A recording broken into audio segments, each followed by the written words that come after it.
مصیبتونه او تکلیفونه په دې خلقو باندې راځي، خو دا خلک درې قسمه دي. یو قسم فاسقان و فاجران،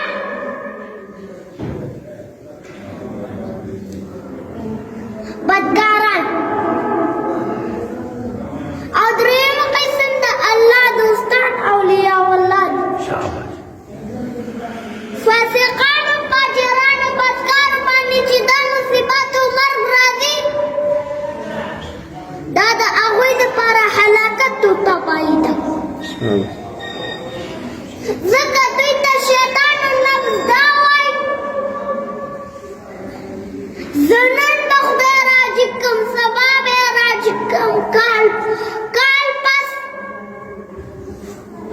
الله دې نه یو ناراض او مرګ راشي، دې تباه او برباد شي.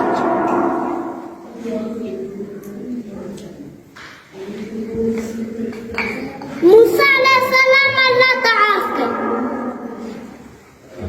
وای الله قسمه قسم امتحانات راولي. الله ورته وایي زما پیغمبره، زما په کارونو باندې څوک پوهېږي نه، په دې زه پوهېږم.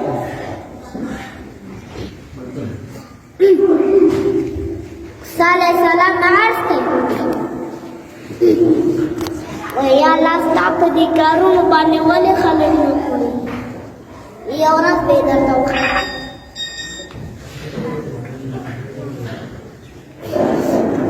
موسی علیه السلام په یو سفر روان دی، یو ځای کې دمه کوي، شنه باغچه ده، سیمان پکې روان ده، ورسره خوا کې چینه ده، اوږد بدن موسی علیه السلام کړی، چرنده مې وکړه، اوبه یې وڅښلې، سخته ګرمي ده. راغی د یو ونې لاندې څادر خورته ده، د الله په ذکر کې مشغول. لږ وروستو یو نوجوان راغی، آس باندې سور دی، توره ورسره ده، انتهایی په تیزۍ روان دی.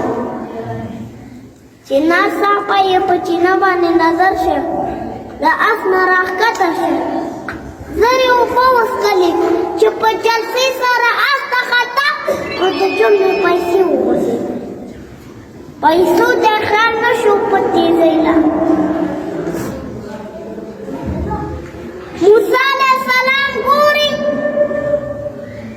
ناشنا ننداره ده، وروستو یو ګربه راغی، کونډ راغی، میږي بیا یې زمۍ یو طرف ته کړه، راغی چې اوبه وڅښي، نو د هغه سړي نه چې پیسې غورځېدلې وې، اوبه یې هم وڅښلې او دا پیسې هم راجوړې شولې، دی هم جیب کې واچولې وې.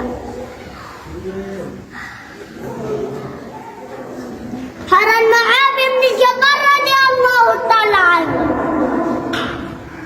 وایي کله چې یو مسلمان هغه